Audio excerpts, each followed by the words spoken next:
Just to repeat, my name is Tim Rodgers, and I'm the relatively new director of the Wolfsonian. If you haven't visited the Wolfsonian, we are an affiliate of Florida International University, and we're located at 10th and Washington here on Miami Beach. I mention that because I'd really like to encourage all of you to come down and see the museum. You're here enjoying so much art, I recognize that, but we represent, I think, slightly different periods and different types of art. We have wonderful exhibitions up right now, including modern Dutch design and a really incredible contemporary installation by Christy van der Haak. So please do come down and visit us. We'd love to see you there. Today, it's my pleasure to introduce and be in conversation with an artist that I've long admired. He doesn't know this. This is a relatively new friendship here, but I have been a stalker of his art for many years.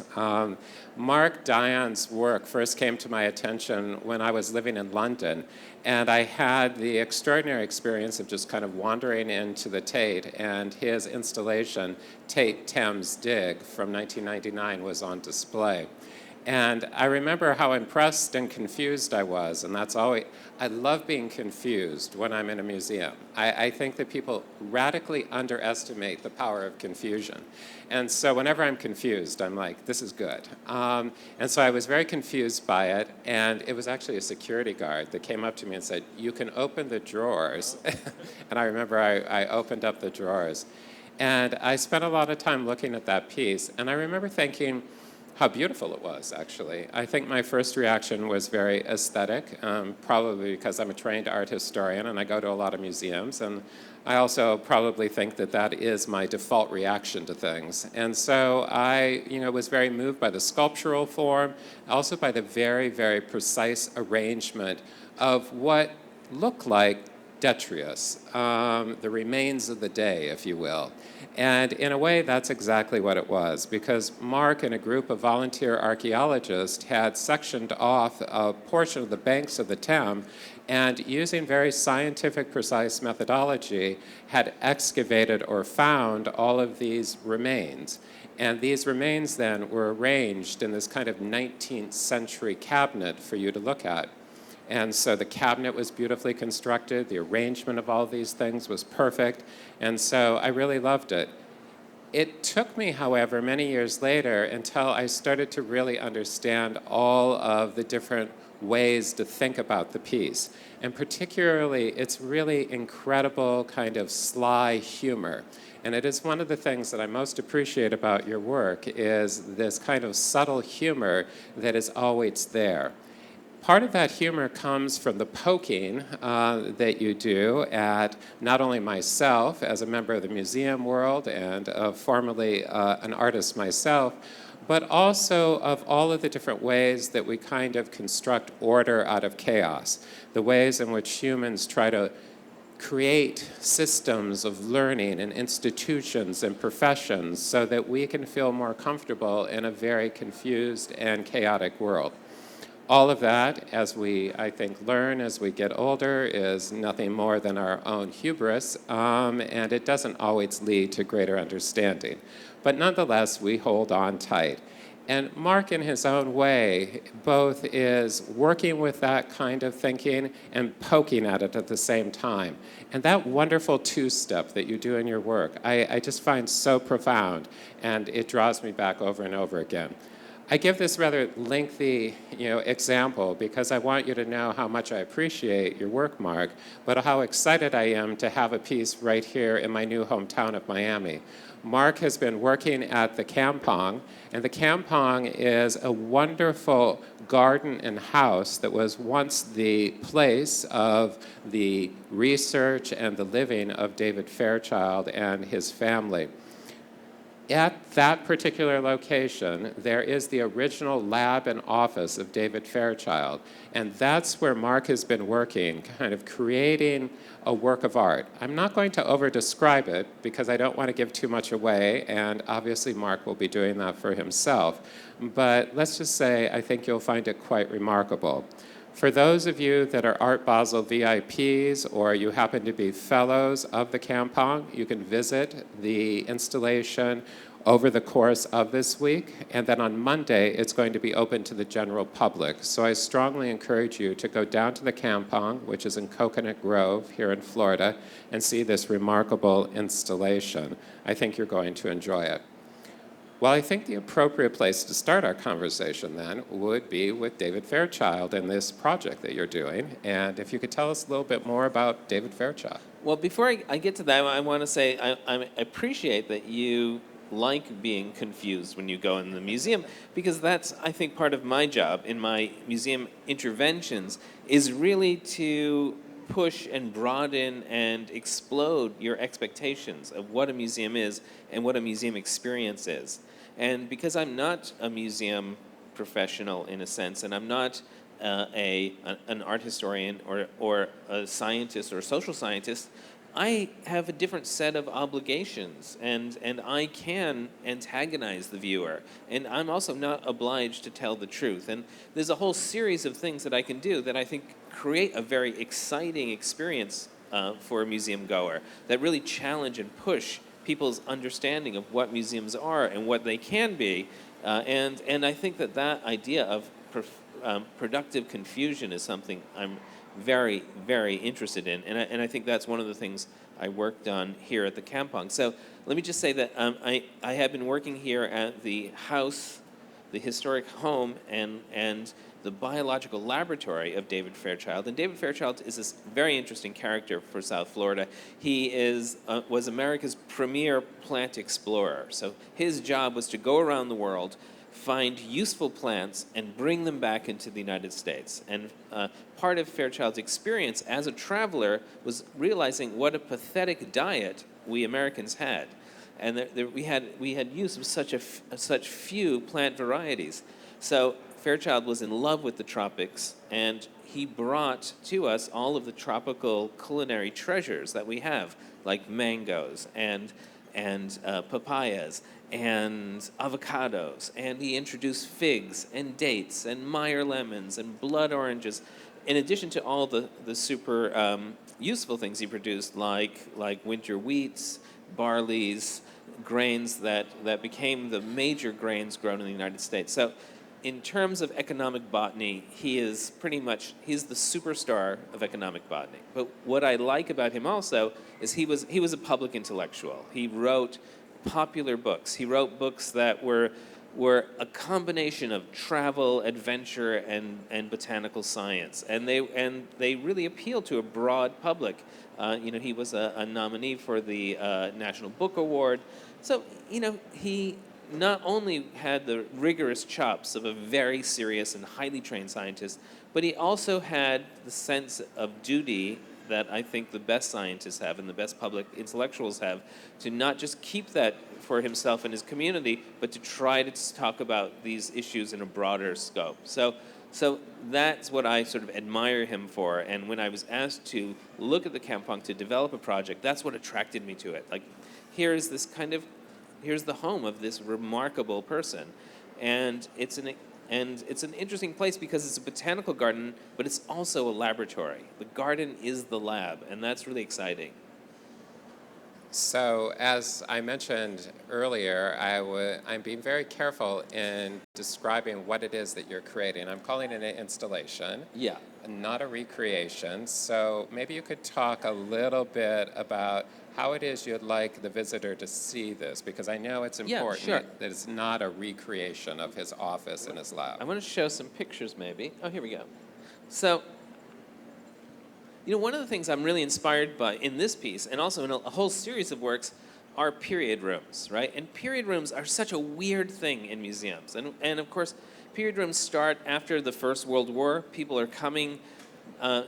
Museums are developing new ways of talking about history, new ways of creating a national history, new ways of attracting different audiences. And they produce these period rooms, which really are enormously popular with a general audience, and become less and less popular with curators.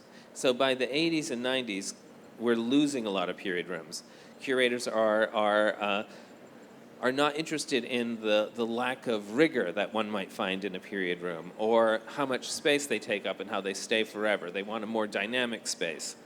but the public adore period rooms, and the public want to keep the period rooms, and there we go. So these are some of, kind of these are actually, this is from the Brooklyn Museum, but these are typical period rooms that you see. The public love them because they love to see the objects in the context. They love narrative history as opposed to isolating objects from their context and treating them as isolated, aestheticized forms.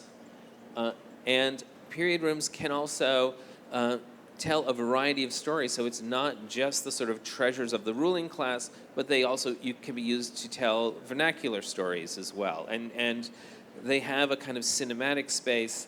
So the really interesting thing, of course, is that decorative arts curators tend to hate the period rooms. The public tends to love the period rooms. And period rooms are kind of an endangered species. But new art historians who are coming through a more social history, with a more social history bent, are finding new ways to make period rooms speak and tell different kinds of stories. So maybe you can include not just the story of the master of the house or the mistress of the house, but the other people who are dwelling in the home as well. So I've always loved period rooms and have started to do a series of works in museums and other places that are really based on the period room methodology. So this is a piece. This is the first piece I did, which is at the Minneapolis Institute of Art, which, of course, has great period rooms. And so we produced a period room, but we created a fiction around the period room, that this is the room of a man named Barton Kessel, who was the first modern art curator of the Minneapolis Institute of Art, who disappears under mysterious circumstances during the McCarthy era, kind of witch hunt, communist witch hunt. And he's summoned to Washington, never shows up. And he's an interesting character. He's a little bit like Walter Benjamin by day and Dean Martin by night. And so we create this very elaborate story around him, but also we say that this room was just found because after he disappeared, the museum was renovating swiftly and they sealed the room up. And then we just uncovered it. And we spread this as kind of rumors and we did press releases. And lots of people imagined this to be true. So we worked very hard to get the right sensibility, the right kind of theatricality, to frame it with the narrative history aspects that period rooms have, and also to put in some clues as to why this character is somewhat persecuted at this time. Like, what's going on? Why, not only is he a supporter of modernism, maybe there are other things in his life, other choices he's made, other relationships he's having that might also compromise him in the extremely xenophobic, homophobic 1950s. And of course, it's great. It's a lot of, I'm a kind of expert shopper. That's my artistic medium, perhaps. So it's always great to kind of prop these projects as well. And so here you can see his desk, and we've added layers of dust and asbestos droppings and things like that. So the idea of making period rooms in the period room, and the Minneapolis Institute acquired this piece and actually put it into their period room section. So it's across from the Frankfurt Kitchen, which is really fantastic. And so they were playful with it. And also I do a lot of public artwork, so work out of doors. So this is a project for the Port of Los Angeles. It's adjacent to the Port of Los Angeles. It advertises itself as a ship chandler. So I'm from New Bedford, Massachusetts, a very rugged shipping, a fishing industry place. And I know that the kind of culture of that has sort of disappeared. That culture very much existed also in the Port of Los Angeles. And that has also largely disappeared. So you can see the container port across the river from San Pedro, and you encountered this piece as a piece of architecture, as a piece of sculpture, and also as a vitrine. So it's a vitrine that holds this enormously complex period space. So this materially rich interior that appears to be a ship chandler store, so selling things to the marine industries, and every bit is as detailed as I could possibly get. So for me, the idea of working in public space is always a very difficult thing, and working with the limits of material and that things have to have a durability. You lose the material complexity of being an installation artist, but by turning the building into a vitrine, it gives me the opportunity to continue to have that relationship to stuff. And of course, there's lots of things in here, like those yellow boxes there are a kind of a ready-made chow mein meal that we eat in New Bedford, and only pretty much in New Bedford and Fall River. So they're also laced with lots of art historical jokes, references to ready-mades and Duchamp, references to my own past, and references to place, because they are also very placeful. But at the same time, I'm always very wary of public arts.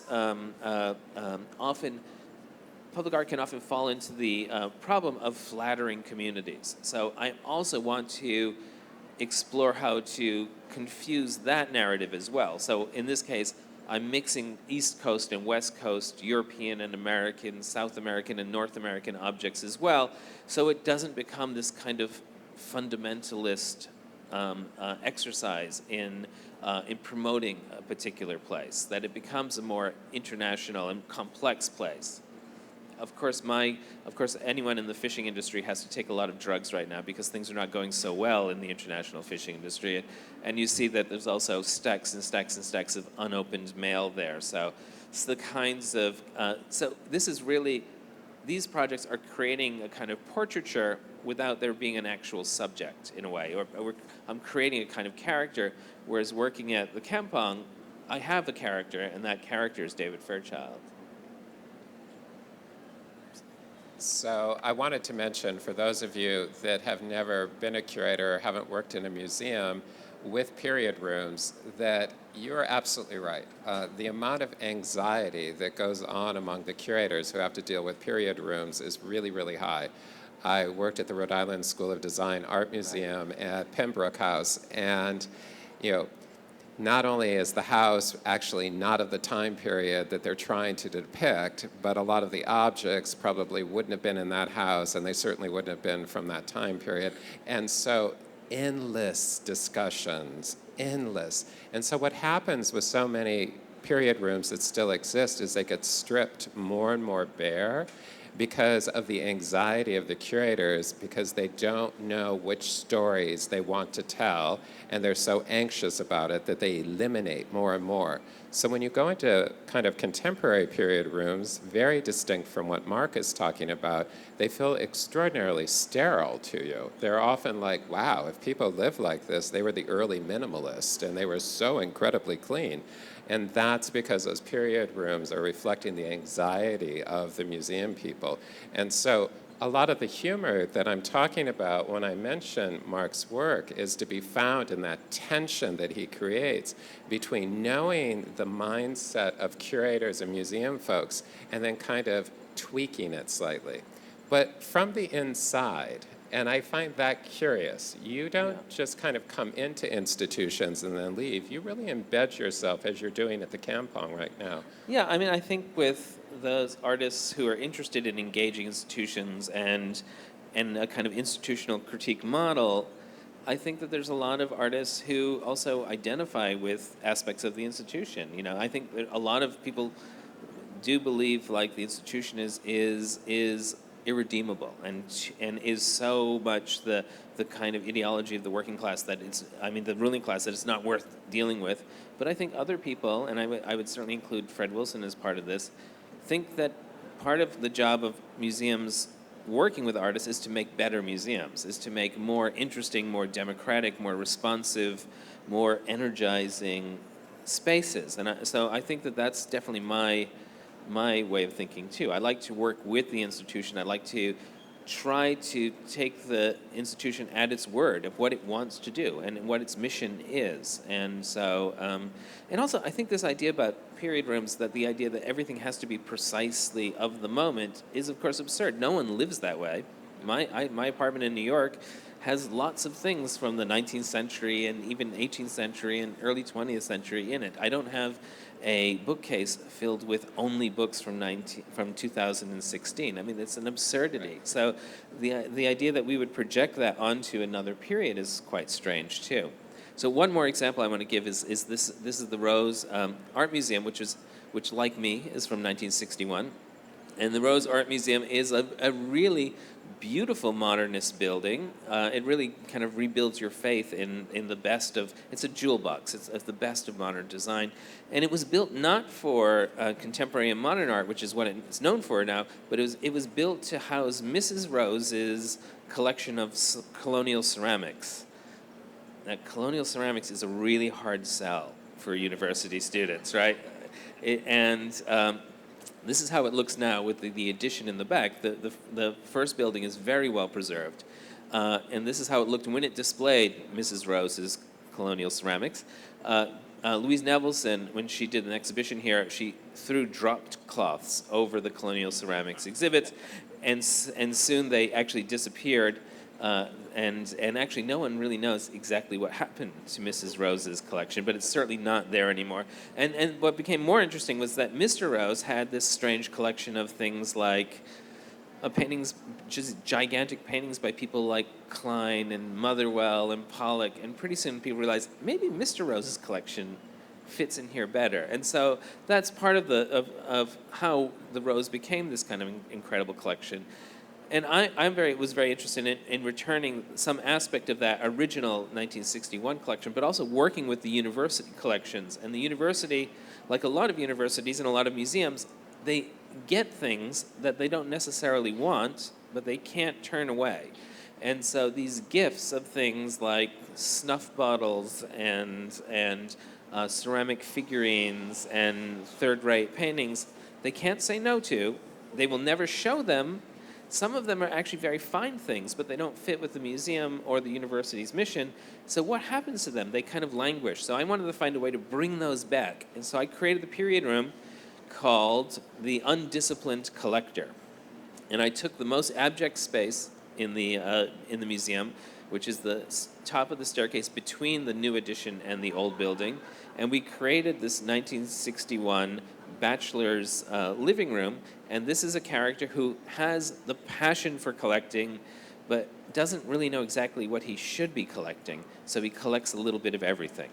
And so with this, I was able to raid the special collections, the Department of Archaeology and Ethnography, the vast storerooms of art, and show a lot of that stuff that would never see the light of day. And so I built all the 60s style furniture.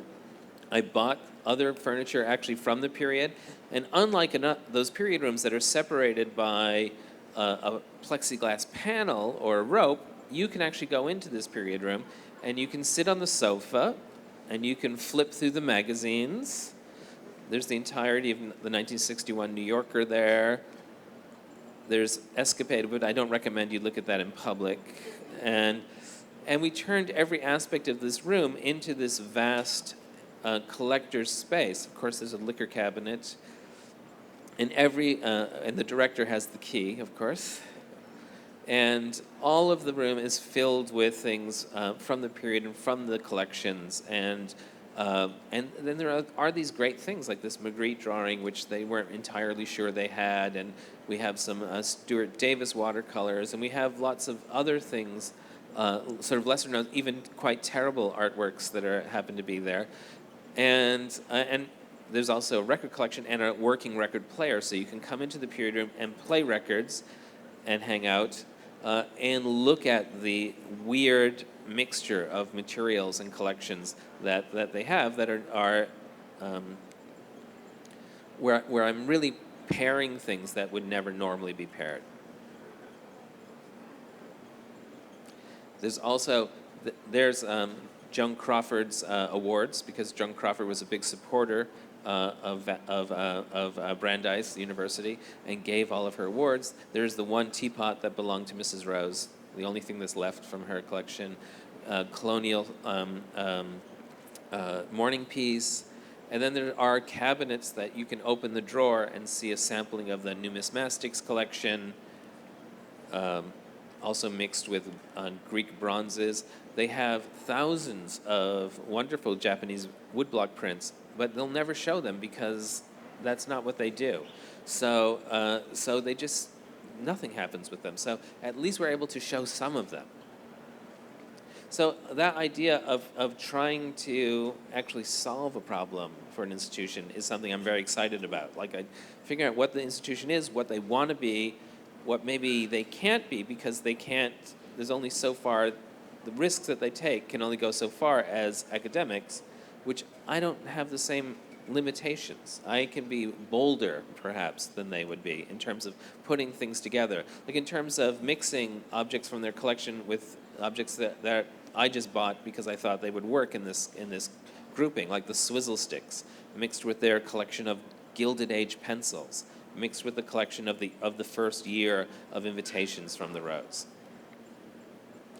You know, and here they just don't have enough to make a cohesive collection of anything. So they have one work from Oceania, a handful of Roman lanterns, one Native American piece. You know, so to use that as kind of material to tell a different kind of story, to change the narrative is really interesting.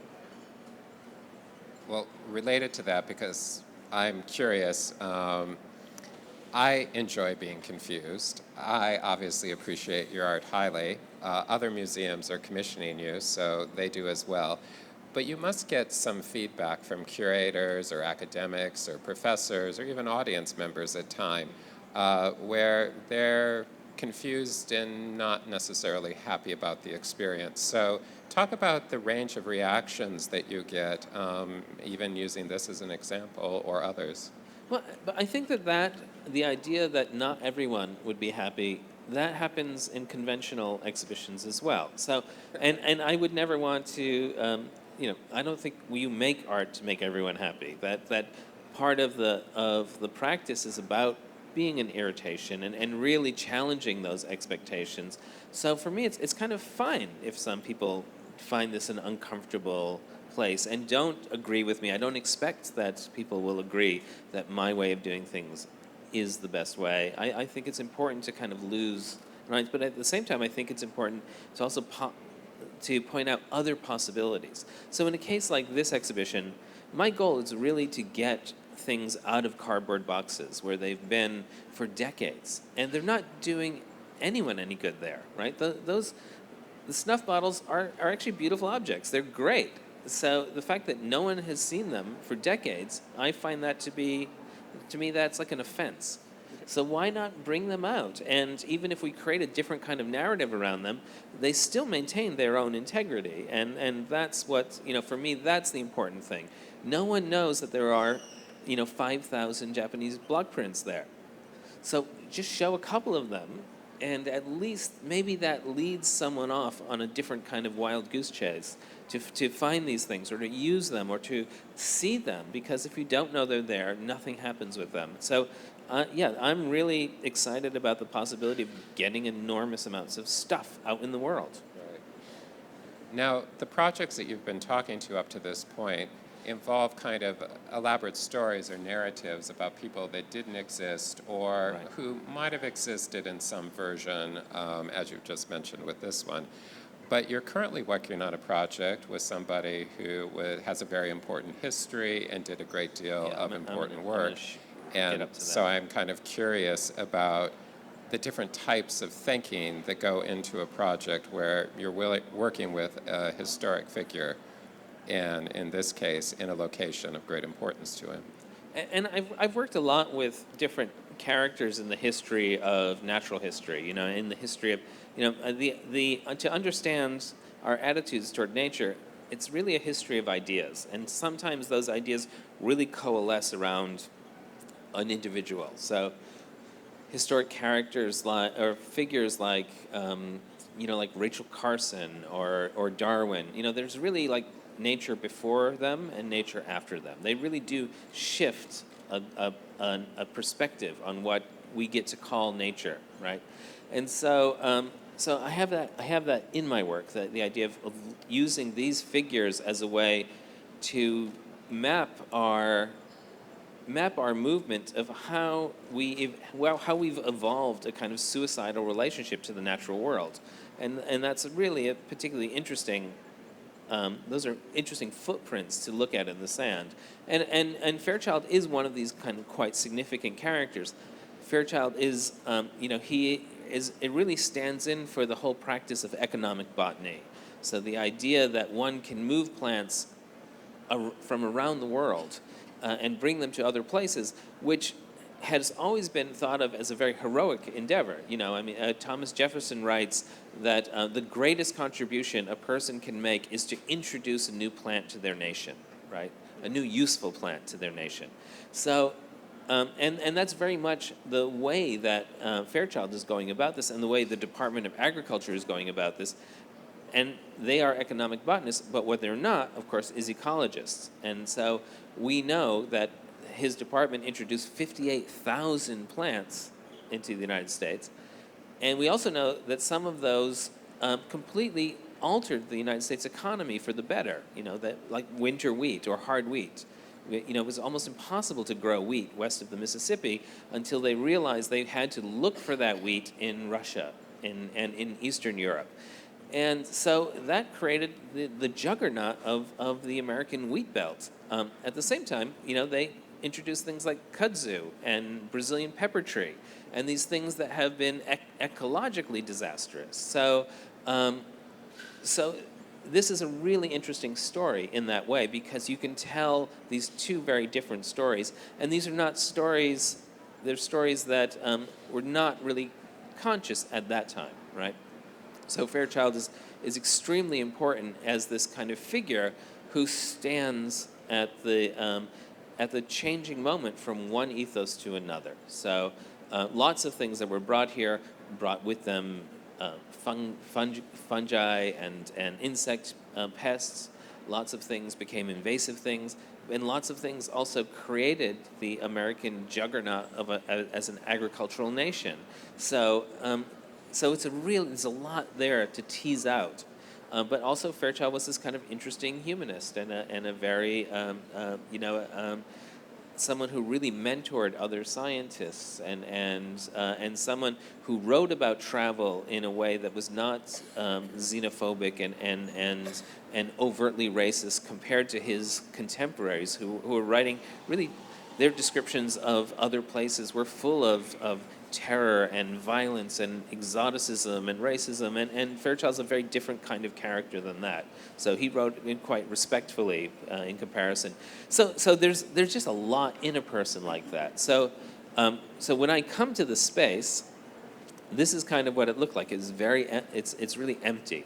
So Lynn and Mike Monder brought me there to see the potential of what one could do with the space. So this was the laboratory, and it really has no kind of depth to it or soul to it. It's just a shell of the building. So we know about what this did look like because there are 3 photographs. Dr. Fairchild would probably be appalled that we're showing this photograph of him without his shirt, since he was a very dandy man. And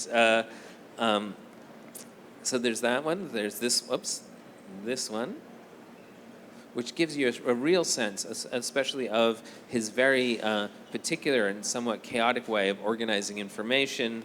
And this one, which shows the same back wall, but without that big collage. So that's what I have to go on. And that's just enough to hang myself, I guess. It's not enough to actually be able to do a precise reconstruction, but it's enough to give you a sense of the spirit of the place, and that's really the job I want to do. Is not so much, I'm not trying to make a precise period installation. What I'm trying to do is in some way almost enact a kind of form of portraiture on this guy and what we know about him through the objects, but at the same time give a sense that really the brief was to make it appear as when you came to this place, maybe Dr. Fairchild had just gone out for tea and you missed him, and you just have to wait a few minutes and he'll be back. So and also with all of my projects, I like this. it's hard to talk about this piece without giving you a lot of information, and I will not be standing in that room every day for the next forever.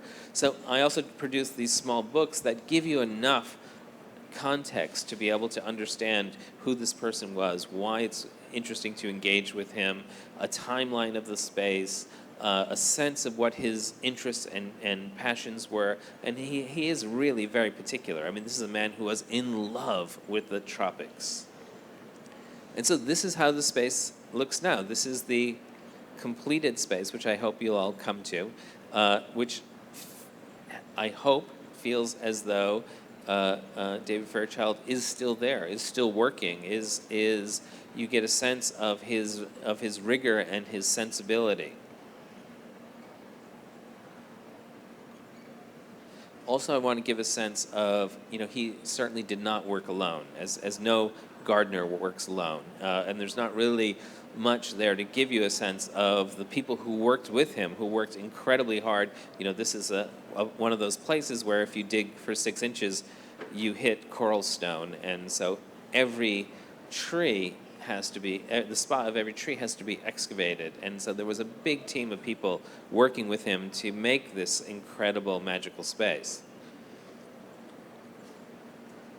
So I don't want to dwell on these too much because I want you to come and see the space. I did want to talk, though, a little bit about, and I'm sorry, I don't mean to give away too much on your wonderful work of art that you've created, and you do all need to go and visit the space, and so please do. But I wanted to talk a little bit about something you just mentioned, is that you're dealing with a historic figure, you're looking back at them, and you're trying to be fair to all of the things that the person kind of brings to the table, the good and the bad, and to be fair to that historic moment.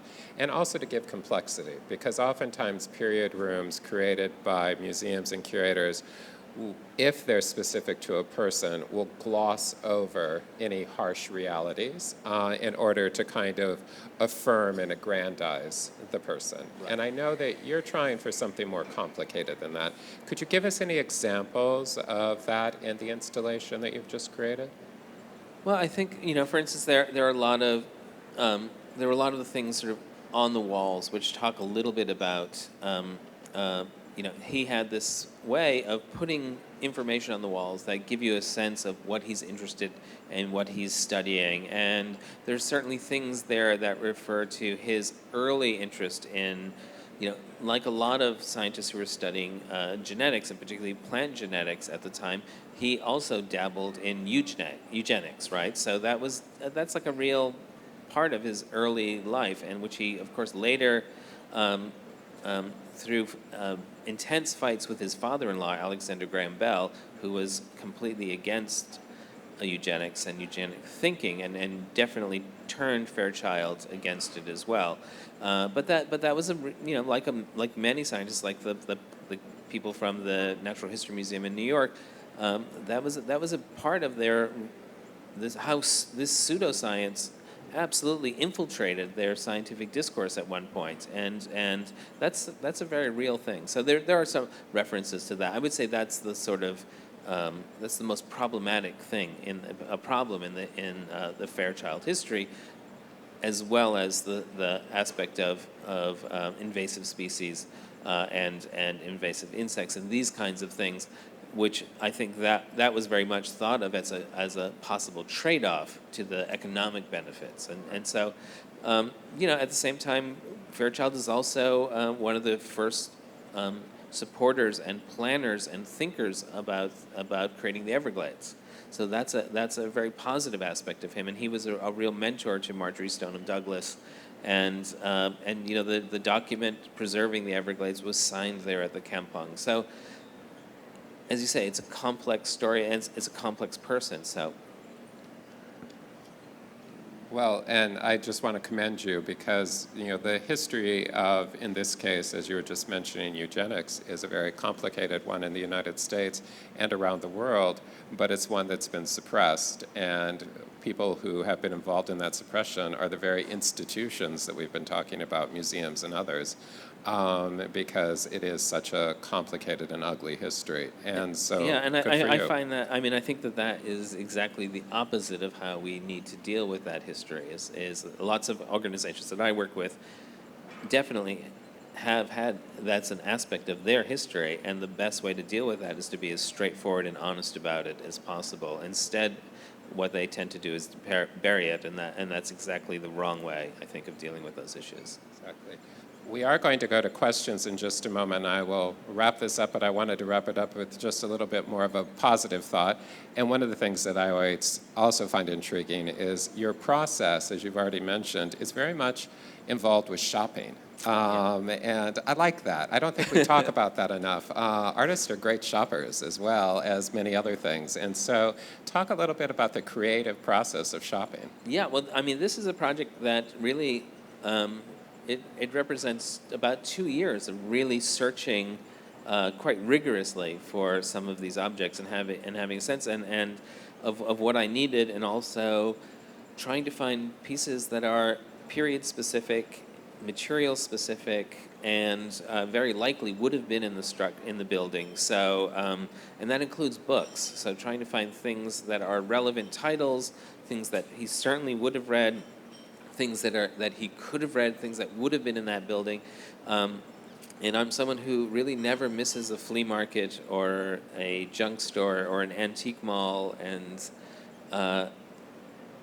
when I arrived here, as much as I know that space, and I've done quite a few site visits, that space has 4 levels of shelves around the entire room that have to be filled.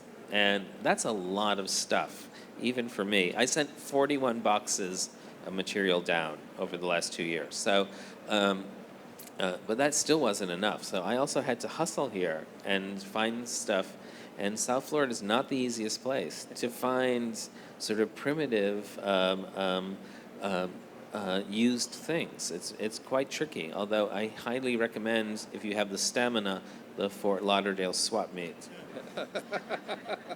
There you go, an insider tip. Yeah, bring your sunscreen. When you're tired of Art Basel, that's where you want to go. So let's open this up to questions from the audience. I think there's a microphone that's floating. There's numerous questions here. Hi there. Hi. I'm also an expert shopper myself, working in public spaces and picking objects, artist as well. So I was really interested in how do you keep the stuff after a while, or do you keep it in the space, or if it's only for a time or a specific amount of time, what happens to all these objects that you've been collected? Well, I'm really happy to say that the piece here at the Kampong is a permanent piece. So this, I think, the intent of this work is really to be a useful tool in telling the story of the Kampong and the story of Fairchild. So in this case, I don't have to store these things, but I did. But when I was getting them, of course, I would have to. My entire apartment was filled with boxes, and they would shuttle from my apartment to my storage unit to having enough of a mass that I could take them to FedEx, and so. There's just constant buildup. I have these like little corners of my apartment where things stack up until there's a critical mass and I can send them on. So, yeah, that's always a kind of a big problem. And I'm also, when I'm out looking for work, I'm also shopping for 4 or 5 other projects as well. So I'm thinking about these other things constantly, and so. While I might be looking for things from the 1940s, I might also be looking for things from, right now I'm doing a project on the biologist William Beebe, so I'm looking for things from 1917 and 1930 as well, so, and nautical things as well. So I'm trying, I have these parallel collections. And of course I also have friends who have very particular tastes, who I buy things for them as well. So I'm always hunting for these various collections. Could you say a bit about your project, the Museum of Modern Art, from a few years ago, where you become the archaeologist the work becomes part of visual history. And of course, there it is, the Museum of Modern Art, and the detritus from the hotel next door becomes modern art. Yeah, I mean, this was a project when MoMA was undergoing the transformation and building redoing their garden and building the new addition and taking down the hotel and taking down the brownstones. And so I was invited to come and do an archaeological investigation into these sites. And of course, the site of MoMA was the site of the Rockefeller townhouse, or two houses actually that the Rockefellers had. First, a very modest townhouse. And then, or a very modest kind of brownstone building, and then the giant townhouse where the Rockefeller children grew up, and the foundations are still under the gardens there. The only problem is when they did the excavation was also the time when MoMA staff went on strike. So while they were clearing the best stuff, I didn't have access to, the artists couldn't really be on the property. So I had to wait every day hoping like this strike was going to end. And then finally when it did, I rushed in to see what was left. And already a lot of things had been gutted. But maybe that was actually a positive thing because I couldn't fit an infinite amount of material.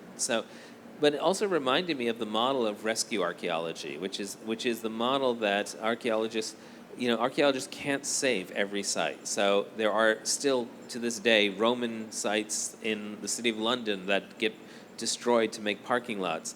So the compromise they come up with is they let the archaeologists at it for a short period of time, and they preserve everything they can. And that's called rescue archaeology. And that's what I titled that exhibition as well, because it really was what I could grab given the limited time I had. But it was also that it was looking at these sites that MoMA was kind of obliterating in a sense. And some of the places like the hotel had a very strong relationship with MoMA and with modern artists like Picasso, who designed the wallpaper for many of the rooms.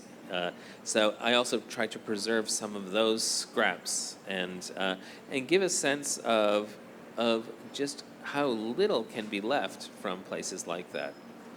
And like a lot of my archaeological projects, it does have this interactive element where there are drawers that you can pull out and see different layers of you can actually excavate in the piece and in the experience of the piece. The only thing is MoMA doesn't let people open the drawers, which is very odd. So now they treat it like a different kind of sculpture. The whole point of making a cupboard with drawers is that you could open the drawers, but they think that it's too dangerous for the piece to open the drawers. So it's a very strange situation at the moment.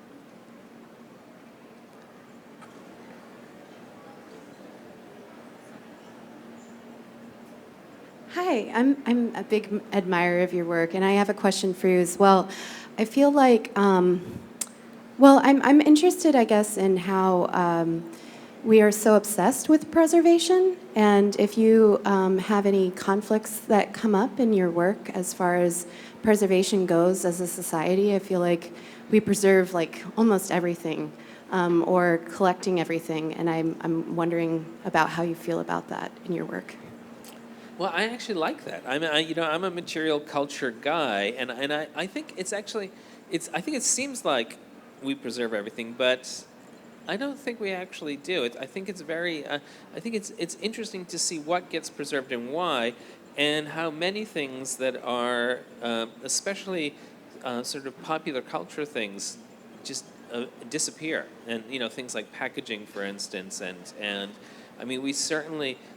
The model of the past has always been to kind of preserve, preserve the finest, preserve the kind of culture of the aristocracy, and the culture of popular people kind of disappears. And I feel like that's still in place, even if it's less so. That there's still, it still is easy to lose the kind of narrative of everyday life in the way that institutions collect. And I think.